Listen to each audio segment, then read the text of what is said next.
कभी सोचा है कि हमारे हाथ में जो फोन है वो हमारी एकदम सटीक लोकेशन कैसे बता पाता है? ये एक ऐसा सवाल है जिसका जवाब हमारी रोजमर्रा की दुनिया से कहीं कहीं ज्यादा गहरा है। नहीं, इसका जवाब सिर्फ सैटेलाइट्स नहीं है। इसका जवाब तो समय के एक ऐसे राज में छिपा है जो हमारी पूरी हकीकत को कंट्रोल करता है। एक ऐसा राज जिसे एल्बर्ट आइंस्टाइन ने दुनिया के सामने खोला था। जीपीएस पता है क्यों काम करता है? क्योंकि स्पेस में जो समय है वो धरती के समय से अलग रफ्तार से चलता है। हर दिन, हर घंटे हमारी सैटेलाइट्स असल में भविष्य में सफर कर रही हैं। ये कोई साइंस फिक्शन नहीं, ये वो हकीकत है जिसमें हम सब जी रहे हैं। ठीक है, तो चलिए इसमें और गहराई से उतरते हैं। इस कमाल के आइडिया को समझने के लिए सबसे पहले इसका सबूत हमारी अपनी दुनिया में ही देख लेते हैं कि यह हमारी रोजमर्रा की जिंदगी पर कैसे असर डालता है। तो बात है 1971 की, जब एक जबरदस्त एक्सपेरिमेंट किया गया। साइंटिस्ट ने 2 एटॉमिक घड़ियां ली। अब ये वो घड़ियां हैं जो अरबों साल में भी 1 सेकंड आगे पीछे नहीं होती। एक घड़ी को धरती पर रखा गया और दूसरी को एक हवाई जहाज में बिठाकर दुनिया के चक्कर लगवाए गए। और जब वो जहाज वापस आया तो जो नतीजा निकला उसने दुनिया को सच में हैरान कर दिया। जहाज वाली घड़ी धरती वाली घड़ी से कुछ नैनो सेकंड्स पीछे चल रही थी। मतलब वो घड़ी सचमुच भविष्य में सफर कर आई थी। और पता है, इसी सिद्धांत की वजह से हमें अपनी जीपीएस सैटेलाइट्स की घड़ियों को हर रोज एडजस्ट करना पड़ता है। अगर ऐसा ना करें तो गूगल मैप्स हमें 10 किलोमीटर दूर कहीं और ही पहुंचा देगा। तो इस हैरत अंगेज सोच के पीछे आखिर था कौन? एक ऐसा जीनियस जिसने सदियों पुरानी वैज्ञानिक सोच को हमेशा हमेशा के लिए बदल कर रख दिया। सदियों तक दुनिया सर आइजैक न्यूटन की बात मानती थी कि समय एक बहती नदी की तरह है, एक यूनिवर्सल घड़ी जो हर किसी के लिए हर जगह एक ही रफ्तार से चलती है। लेकिन फिर आए एल्बर्ट आइंस्टाइन और उन्होंने कहा, नहीं, समय स्थिर नहीं है बल्कि सापेक्ष है, ये लचीला है और हमारे ब्रह्मांड के ताने बाने का ही एक हिस्सा है। इसी को कहते हैं टाइम डिलेशन। आइंस्टाइन ने समझाया कि स्पेस और टाइम ये 2 अलग अलग चीजें नहीं हैं, बल्कि ये एक ही फैब्रिक का हिस्सा हैं जिसे हम स्पेस टाइम कहते हैं। और इसका नियम बहुत सीधा है, आप जितनी तेजी से स्पेस में चलेंगे या जितनी मजबूत ग्रेविटी महसूस करेंगे, उतनी ही धीमी रफ्तार से आप समय में आगे बढ़ेंगे। तो अब आता है सबसे बड़ा सवाल, अगर तेज रफ्तार से समय धीमा हो जाता है तो क्या हम इसका इस्तेमाल भविष्य में जाने के लिए कर सकते हैं? चलिए देखते हैं कि फिजिक्स हमें कहां तक ले जा सकती है। सोच कर देखिए, आप एक ऐसे स्पेसशिप में हैं जो लाइट की स्पीड के 99.9% पे सफर कर रहा है। आप उस शिप में सिर्फ 1 साल बिताते हैं, लेकिन जब आप धरती पर वापस कदम रखेंगे तो यहां 22 साल गुजर चुके होंगे।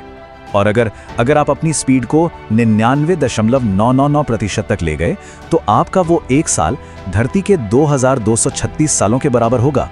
आप सचमुच एक सभ्यता से दूसरी सभ्यता में छलांग लगा जाएंगे। लेकिन यहीं पर आकर फिजिक्स एक बहुत बड़ी दीवार खड़ी कर देती है, एक ऐसी सीमा जिसे तोड़ना लगभग नामुमकिन है। और इसका कनेक्शन है आइंस्टाइन के सबसे मशहूर समीकरण E=mc² से। होता यह है कि जैसे जैसे कोई चीज प्रकाश की गति के करीब पहुंचती है, उसका मास यानी वजन बढ़ने लगता है। वो चीज इतनी भारी हो जाती है कि उसे और तेज चलाने के लिए शायद पूरे ब्रह्मांड की ऊर्जा भी कम पड़ जाए। ये एक तरह की गणितीय जेल है। फिजिक्स ने हमें रास्ता तो दिखा दिया, पर उस रास्ते पर चलने का किराया हमारी पहुंच से बहुत बहुत बाहर है। तो क्या कोई दूसरा रास्ता है, कोई ऐसा शॉर्टकट जहां हमें इतनी नामुमकिन रफ्तार की जरूरत ही ना पड़े? मजे की बात यह है कि आइंस्टाइन के सिद्धांतों में ही इसका जवाब भी छिपा है। और जवाब है ग्रेविटी। आइंस्टाइन की जनरल थ्योरी ऑफ रिलेटिविटी कहती है कि जितनी ज्यादा ग्रेविटी होगी, समय उतना ही धीरे चलेगा। और हमारे ब्रह्मांड में सबसे ज्यादा ग्रेविटी वाली जगह कौन सी है? बिल्कुल सही, ब्लैक होल। आपको फिल्म इंटरस्टेलर का वो सीन याद है जहां एक विशाल ब्लैक होल के पास एक ग्रह पर बिताया गया सिर्फ 1 घंटा धरती के 7 सालों के बराबर होता है। ये सिर्फ फिल्मी कहानी नहीं, ये असली फिजिक्स है। लेकिन हाँ, यहाँ एक बहुत जानलेवा खतरा भी है, स्पैगेटिफिकेशन।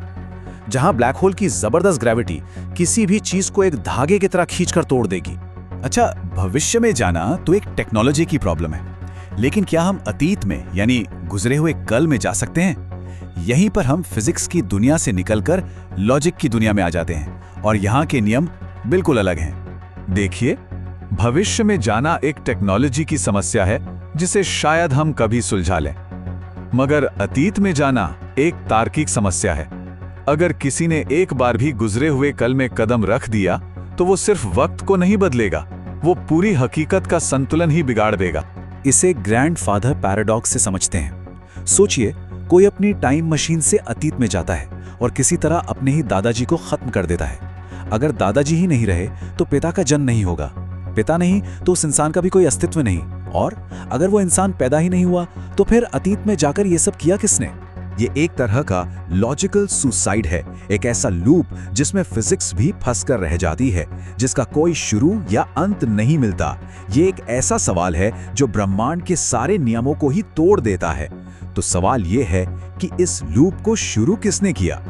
इसी बात पर महान वैज्ञानिक स्टीफन हॉकिंग ने एक बहुत ही सरल लेकिन दमदार तर्क दिया था। उन्होंने पूछा, अगर अतीत में समय यात्रा मुमकिन होती तो भविष्य से आए हुए टूरिस्ट आज हमारे बीच कहाँ हैं? उनका यहाँ ना होना ही शायद इस बात का सबसे बड़ा सबूत है कि अतीत एक ऐसी जेल है जिसकी चाबी हमेशा के लिए खो चुकी है। तो क्या इसका मतलब है कि हम हमेशा के लिए इस वर्तमान में ही कैद हैं?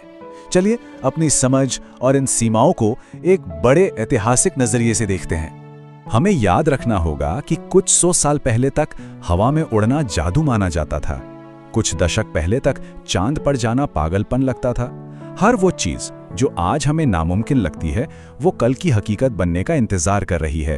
हो सकता है कि समय पर महारत हासिल करना ही हमारी अगली बड़ी खोज हो सकता है कि हमारी टेक्नोलॉजी आज एक कंप्यूटर स्क्रीन पर चलती हुई चींटी जैसी हो, जिसे स्क्रीन के नीचे चल रहे जटिल कोड का कोई अंदाजा नहीं है, लेकिन हमारी जिज्ञासा की कोई सीमा नहीं है।